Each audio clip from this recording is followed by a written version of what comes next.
오늘은 거울을 왜 보십니까? 제목이 그래요. 거울을 왜 보십니까?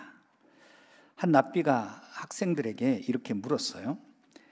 밤이 끝나고 낮이 시작되는 것을 어떻게 알 수 있는가라고 질문을 했더니 한 학생이 이렇게 대답했어요. 지척에 있는 집이 보이고 그 집이 자신의 집인지 남의 집인지 알 수 있을 때, 구분할 수 있을 때 그게 아닙니까? 아니라는 거예요. 또 한 학생이 또 대답합니다. 들에 있는 동물이 눈에 보이면서 그 동물이 자신의 것인지 이웃의 동물인지 분간할 수 있을 때, 그때 아닙니까? 그것도 아니라는 거예요.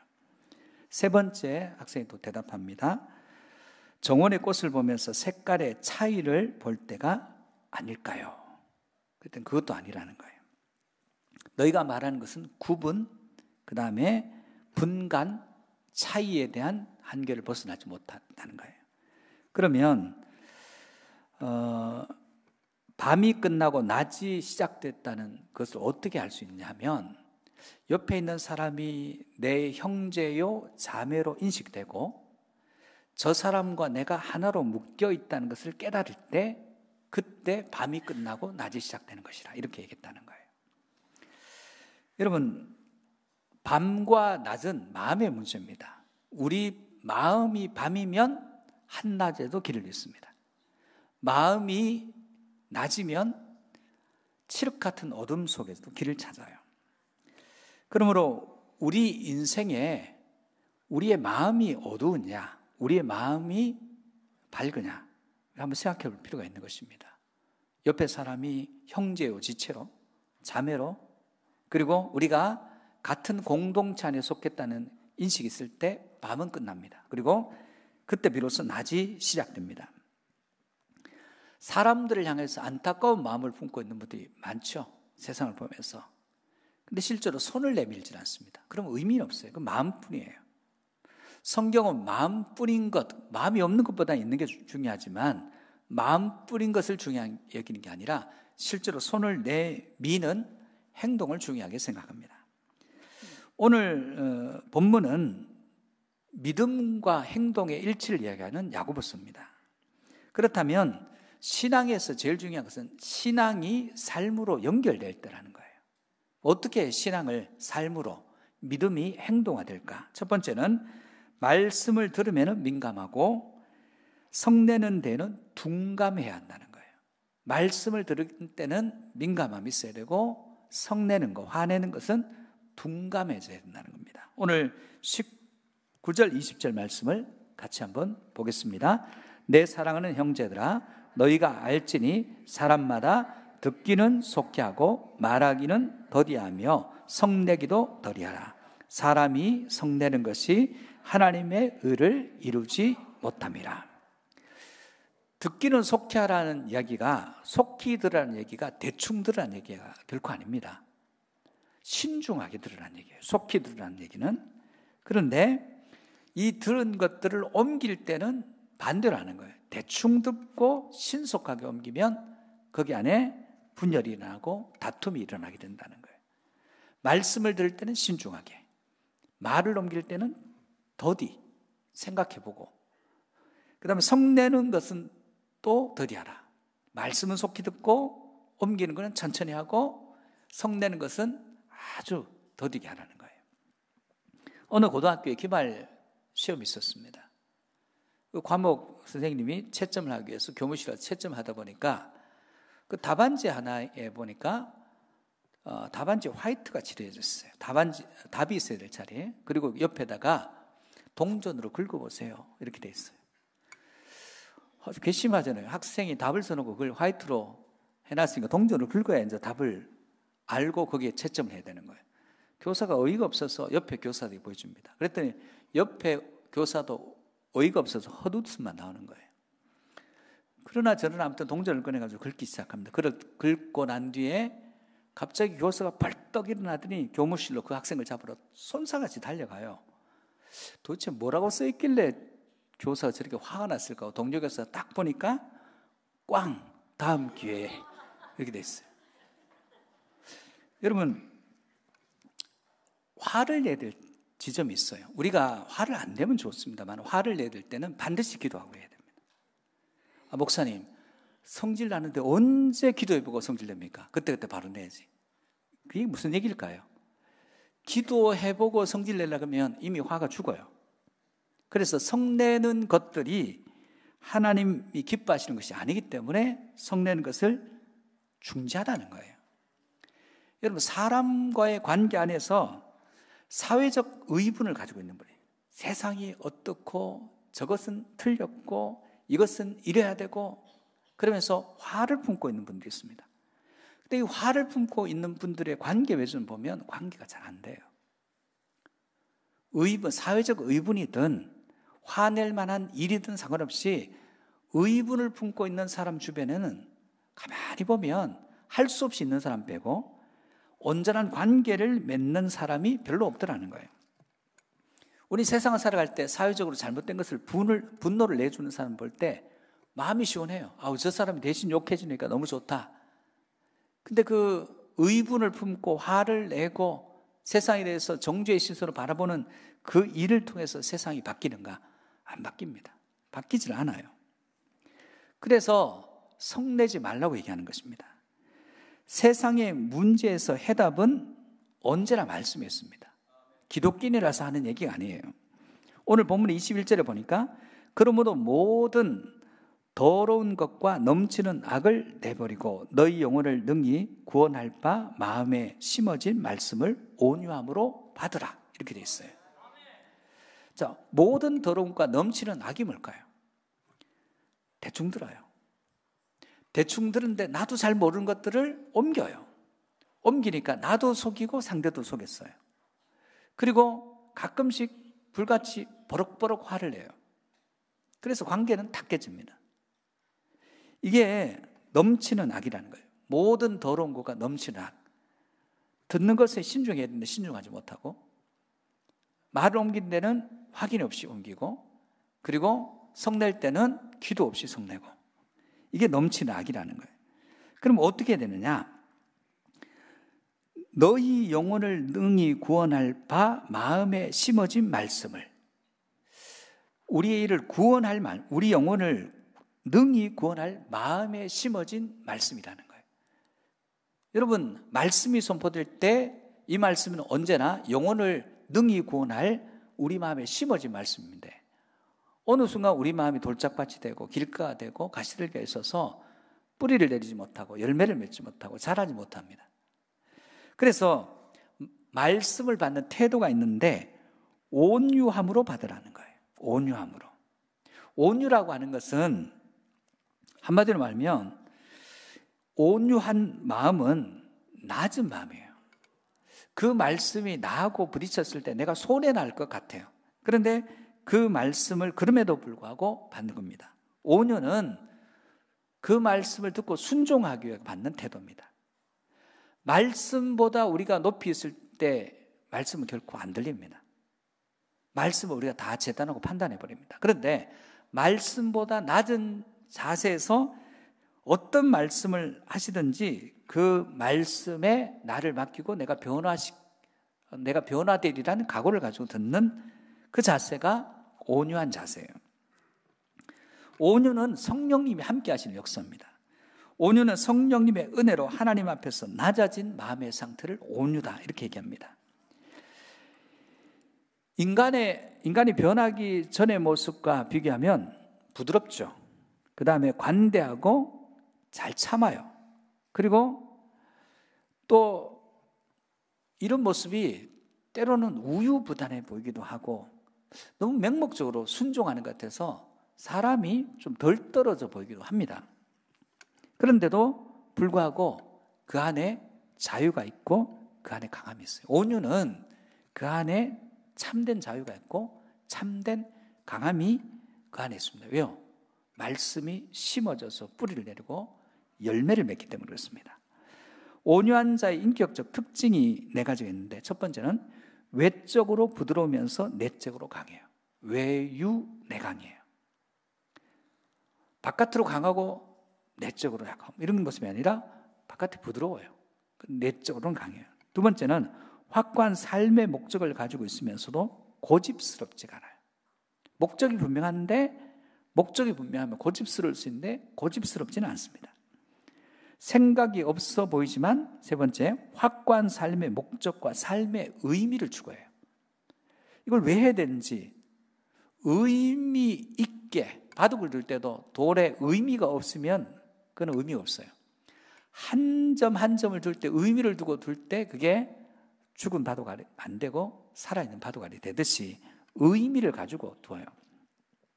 네 번째, 언제나 내적인 자유함이 있어요. 그 안에 말씀이 주는 자유함, 진리를 알지니 진리가 너희를 자유케 하는 그 자유함이 있어요. 여러분, 말씀은 온유함으로 받아야 됩니다. 그때 하나님과 우리가 온전한 관계를 맺게 되더라는 거예요. 여러분, 우리가 사람과의 관계에서 이런 관계였습니다. 나는 상대를 잘 알아요.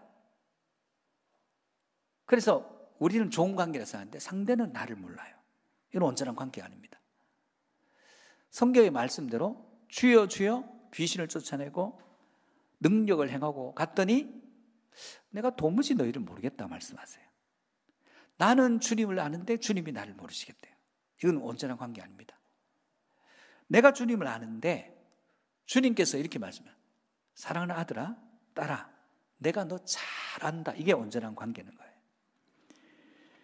세상에 많은 스포츠의 팬이 있습니다. 팬심이 있어요. 팬이라고 하는 것은 그 선수를 너무너무 사랑하는 거예요. 그래서 여러분, 운동 경기장에 갈 때 온몸에 페인트 칠을 하고 빨주노초 파남보 얼굴에다가 군대에서 안 하던 위장을 하고 깃발 들고 그 선수의 유니폼 입고, 그것도 싸지가 않아요. 굉장히 비싸요, 여러분. 그 티셔츠 하나가. 더군다나 그 선수의 사인이 돼 있으면 자랑하고, 자기 집에 걸어두고 선수의 사진 붙여두고 주말마다 경기장에 찾아갔습니다. 목이 터져라 응원합니다. 자기가 응원하는 선수가 잘못하거나 그 팀이 지면 울어요. 근데 실제로 그 경기장에 뛰지는 않습니다. 그 선수의 모든 기록을 다 알고 있어요. 그 선수가 작년에 어떤 기록을 세웠는지, 그리고 지난 5년간 어떤 성적을 거뒀는지 다 외우고, 심지어 그 선수의 생일까지 아는데 정작 그 선수는 그 팬을 몰라요. 실제로 팬은 운동장에서 안 뜁니다. 그리고 자기가 응원하는 선수가 계속 못하면 어느 날 좋아하는 선수 바꿉니다. 심지어 팀도 갈아탑니다. 팬은 팬일 뿐입니다. 신앙은 팬심으로 못해요. 내가 속한 그 단체의 명성에 기대서 하는 거 아니에요. 직접 운동장에 뛰는 거예요. 성도는 관람석에 앉은 팬이 아니라 운동장에서 직접 뛰는 선수입니다. 누가복음 9장 23절에 보니까 또 무리에게 이르시되 아무든지 나를 따라오려거든 자기를 부인하고 날마다 제 십자가를 지고 나를 따를 것이니라. 온유함으로 말씀을 받아요. 그 말씀을 받으니까, 말씀이 있으니까 쓸데없는 얘기를 하지 않는 겁니다. 버럭버럭 화를 내지도 않아요. 언제나 그는 다른 사람이 보이고 자기 입장만 주장하는 것이 아니라 상대의 마음을 읽어내더라는 거예요. 말씀이 없는 인생이 있습니다. 말씀이 없다는 것은 마치 자동차에 기름이 없는 것과 같아요. 여러분 안에 여러분 영혼을 능히 구원할 이 말씀, 심어진 말씀이 뿌리를 내리고 꽃을 피우고 열매를 맺는 능력 있는 믿음의 종들이 되시기를 주의 이름으로 축복합니다. 두 번째는 말씀을 들음과 행함이 일치를 이루어야 된다. 인터그리티죠. 우리 본문 22절에서 25절입니다. 같이 보겠습니다. 너희는 말씀을 행하는 자가 되고 듣기만 하여 자신을 속이는 자가 되지 말라. 누구든지 말씀을 듣고 행하지 아니하면 그는 거울로 자기의 생긴 얼굴을 보는 사람과 같아서 제 자신을 보고 가서 그 모습이 어떠했는지를 곧 잊어버리거니와 자유롭게 하는 온전한 율법을 들여다보고 있는 자는 듣고 잊어버리는 자가 아니요 실천하는 자니 이 사람은 그 행하는 일에 복을 받으리라. 말씀은 행하기 위해 주어진 거예요. 듣기만 하고 잊어버리기 위해서 말씀이 주어진 건 아닙니다. 어떤 사람이 하나님 말씀 말고 세상에서 지혜를 얻었어요. 아이고, 이런 귀중한 깨달음을 얻었는데 그 사람은 삶은 안 바뀌어요. 언제나 감격만 해요. 너무 놀랍다, 너무 감격스럽다, 내가 저런 것을 미처 몰랐구나. 근데 그 사람의 삶은 바뀌지는 않습니다. 어떤 유행을 따라가기도 합니다. 그러나 그 유행이 그 사람을 바꿔놓지는 못해요. 언제나 뒤따라가기만 하더라는 거예요. 오늘 성경은 한 예화를 얘기하고 있습니다. 성경적 예화죠. 한 사람이 아침에 거울 앞에 섰어요. 보통 거울 앞에 서는 이유는 온 매무새를 가다듬고 흥크러진 머리를 빗어내리고, 그리고 자기 얼굴을 화장하기도 하고, 그리고 무엇이 불필요한 것이 묻지 않은 걸 보기 위해서 보는데, 아침에 너무 급히 밥을 먹었는지 얼굴에 밥알 3개가 붙어 있어요. 내가 너무 급히 먹었나? 알았어요. 자기 얼굴에 밥알이 3개가 붙어 있다는 걸 알았어요. 인지했어요. 그리고 붙어 있군. 그리고는 가방을 메고 출근합니다. 출근하는데 사람들이 계속 수군거려요. 그리고 힐끔힐끔 쳐다보고 이상하게 쳐다보는 겁니다. 근데 옆에 또 오지랖이 넓은 한 사람이 얘기합니다. 거울을 한번 보시는 게 좋겠습니다. 이렇게 얘기를 했어요. 그랬더니 그 사람이 뭐라고 얘기합니까? 제 얼굴에 밥알 3개가 묻어 있죠? 네. 나도 알아요. 아침에 봤어요. 그 정도는 누구나 알 수 있어요. 당신이 일이나 잘하세요. 내가 알고 있다고. 근데 웬일인지 떼진 않아요. 그냥 붙이고 있어요. 하루 종일 사람들이 이상하게 쳐다봅니다. 오늘 그 얘기예요. 알고 있어요. 믿음 생활을 어떻게 했는지 알고 있어요. 그렇게 살진 않아요. 오늘 본문은 이런 얘기를 하는 거예요. 자유롭게 하는 온전한 율법을 들여다보는 자는 보고서 잊어버린 것, 듣고서 잊어버린 게 아니라 들었으면, 봤으면 삶을 바꾸는 거예요. 그 바꿈이 없다는 거예요. 우리가 듣는다고 복이 되지 않는다고 성경이 얘기합니다. 본다고 복이 되지 않는다고 얘기했습니다. 듣고 보고 교정하고 행할 때 행함이 복이 된다고 이야기하고 있습니다. 사랑하는 성도 여러분, 말씀대로 살지 않으면 말씀은 의미가 없어요. 말씀대로 산다는 것은 결코 또 쉬운 일은 아닙니다. 그러나 쉽지 않지만 그 말씀대로 행하면 엄청난 능력과 어마어마한 권능이 그 안에 있어요. 말씀은 우리를 놀랍도록 변화시키고 우리가 한 번도 생각해 보지 못했던, 상상하지 못했던 그 길로 우리를 인도합니다. 말씀과 삶이 일치를 이루어가기를 주의 이름으로 축복합니다. 데이빗 리빙스턴이 1813년 영국 스코틀랜드에 태어났어요. 가난한 집에 태어났어요. 10살 때부터 공장에서 일합니다. 가난하니까. 정말 힘들게 공장을 다니는데 책은 놓지 않아요. 늘 책을 가까이 해요. 그러다가 신앙서적을 읽으면서 예수 그리스도를 영접하고 자기의 삶의 목적을 예수 그리스도께 의탁하고 그분께 맡겨요. 그리고는 아프리카에서 33년 동안 복음을 전하다가 말라리의 한 오두막에서 하나님의 부름을 받았습니다. 그런 삶을 살았죠. 그 형은 카나다로 건너갔어요. 사업을 했습니다. 그리고 엄청난 부를 이루었습니다. 그도 역시 한 번 태어난 것은 사람이죠. 그 이후에는 죽으니까 삶이 끝났어요. 그 리빙스턴의 형의 무덤에 이렇게 쓰여져 있습니다. 아프리카 선교사 데이빗 리빙스턴 형의 무덤, 이렇게 돼 있어요.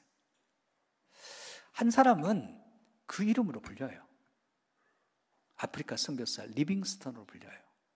그러나 그 형은 자기 이름으로는 자기를 나타낼 수 없어요. 자기 동생의 33년의 헌신의 삶 위에 자기 이름도 아닌 그 동생의 형이라는 이름으로 끝이 났습니다. 여러분, 우리가 한번 보십시오. 말씀대로 살지 못하고 믿음이 삶으로 육화되지 못하면 큰 명성의 누군가 옆에서 덩달아 붙어가려고 합니다. 여러분, 믿음 좋은 아내, 남편, 자녀, 그 옆에 붙어서 천국 갈 수도 없어요. 우리는 우리 이름으로 주님 앞에 가는 것입니다. 그러므로 우리는 우리의 수많은 들은 말씀이 실현되지 못해서 세상적인 조롱의 대상이 되어서는 안 된다는 것입니다. 말씀을 삶으로 옮겨가는 거예요. 이게 쉽지 않습니다. 그래서 기도가 필요한 거예요. 사랑하는 성도 여러분, 여러분이 여러분의 삶을 말씀과 일치시켜 갈 때 하나님은 놀라운 일들을 여러분 삶 가운데 펼쳐가시는 것입니다. 말씀과 삶이 일치를 이루는 저와 여러분 되시기를 주의 이름으로 축복합니다. 세 번째, 세상에서 살지만 세상과는 다르게 살아야 한다는 거예요. 여러분, 한 지혜로운 사람이 풀이 죽어 있는 꾀꼬리를 봤더니 꾀꼬리가 이렇게 얘기해요. 너 왜 안 오냐 요즘 최근에? 왜 노래하지 않냐 했더니 저 개구리가 얼마나 시끄러운지 시끄러워서 내가 노래할 수가 없다고. 그랬더니 지혜로운 자가 꾀꼬리가 이렇게 얘기했다고 그래요. 네가 노래하지 않으니까 개구리가 더 시끄러운 거야. 여러분, 우리는 내가 못하는 이유를 저것 때문에 안 된다고 생각해요. 아니요, 내가 못하고 안 한 일은 나에게서 이유를 찾아야 됩니다. 다른 곳에서 찾아서는 안 됩니다. 그러므로 사랑하는 성도 여러분, 환경과 상황이 중요한 게 아니에요. 여러분의 자리에서 노래 한 자는 노래해야 되고, 복음 전한 자는 복음을 전해야 되고, 삶으로 영광 돌릴 자는 삶으로 영광을 돌려야 됩니다. 하나님은 환경과 상황을 초월해서 여러분에게 은혜 베풀어 주실 것입니다. 여러분, 사람들은 세상에 대한 불만이 많아요. 공정하지 않다, 공평하지 않다, 올바르지 않다, 바르지 않다. 그래서 대신 욕해 주는 사람들을 그렇죠, 속이 다 시원하다, 사이다 같다 표현합니다. 그런 것들로는 세상이 새로워지지 않습니다. 우리의 삶 가운데 우리는 반복된 일들을 힘들어합니다. 그런데 신앙은 계속적인 반복이에요. 끊임없이 똑같은 일의 반복입니다. 그러므로 오늘 이 반복 속에서, 이 반복에서 새롭게 하는 일들은 결코 쉽지 않습니다.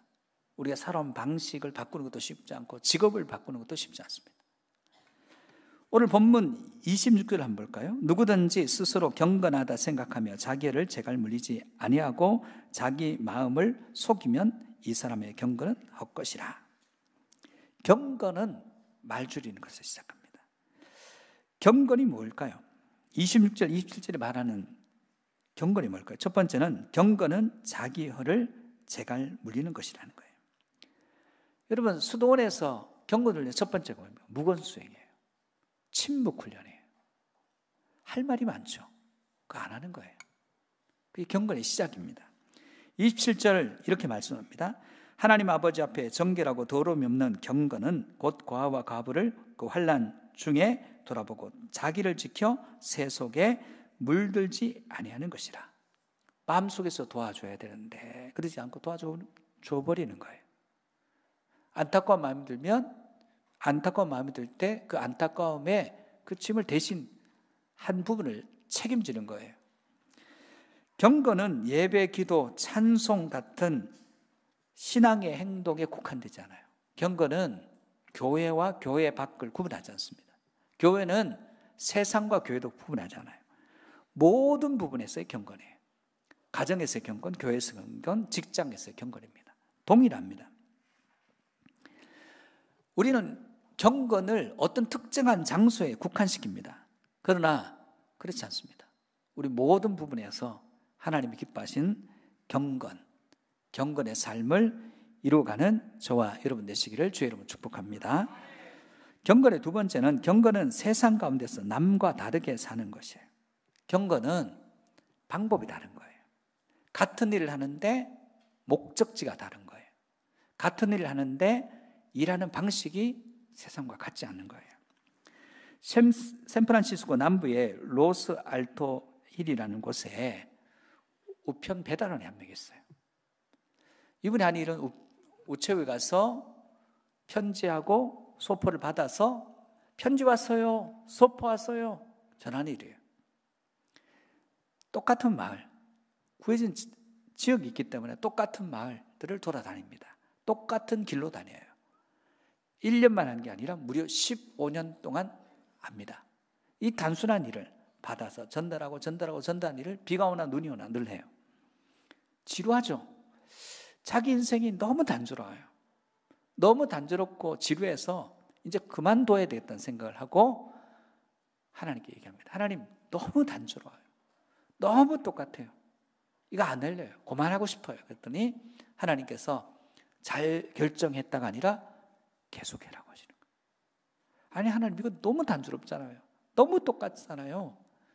이걸 너무 지겨워서 제가 그만하려는데 계속하라고요? 그랬더니 다르게 하면 되잖아.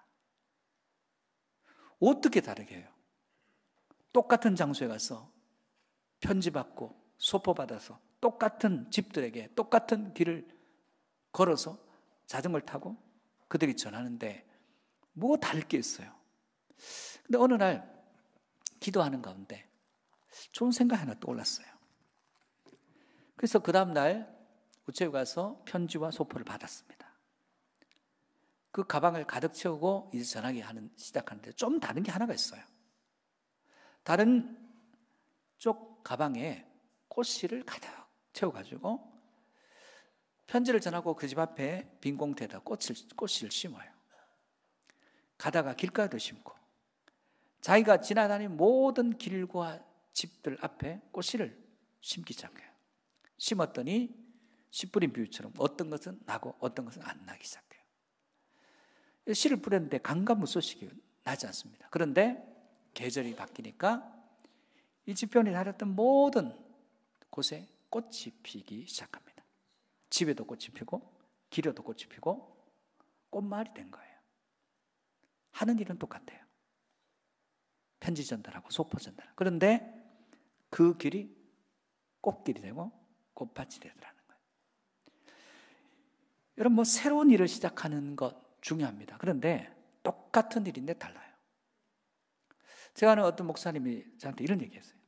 자기 교회에 어떤 집사님이 있는데 사람들이 그 집사님이 뭘 하든 자꾸 그 일을 따라 한다는 거예요. 안내가 없어서 안내를 그 집사님을 세우면 안내하겠다는 사람이 줄을 쓴다는 거예요. 들어보니까 안내를 또 기가 막히게 해요. 또 주보를 나눠주는 일을 시켰더니 전부 다 그 집사님 따라서 주보 나눠주겠다고 그 줄을 쓴다는 거예요. 그분이 설거지하면 설거지를 하는데 몰리고, 근데 그분의 마음의 중심이 하나님을 향해 있고 하는 일은 비슷해요. 우리가 하는 일. 근데 그분이 하면 괜찮아 보여요. 그분이 하면 멋있어 보여요. 이유가 뭘까요? 목적지가 다른 거예요. 중심이 다른 거예요. 마음이 다른 거예요. 그 마음에 빛이 있는 거예요. 그러니까 말씀의 빛이 그 안에 있으니까 똑같은 일을 했는데 완전히 다른 거예요. 여러분 삶에 직업을 바꿀 필요가 없습니다. 하던 일들을 바꿀 필요가 없어요. 같은 일인데 다르게 하면 됩니다. 사랑하는 성도 여러분, 말씀을 맺으려고 합니다. 우리는 세상에 떠내려가서는 안 되지 않겠습니까? 우리는 세상을 거슬러 올라가야 되지 않겠습니까? 그러나 내려가야 되는 것도 있습니다. 높은 곳에 있으면 섬김을 받는 자리에 있었던 사람은 섬기는 자리로 내려가야 됩니다. 그때 하나님의 역사를 이루어가게 되는 것입니다.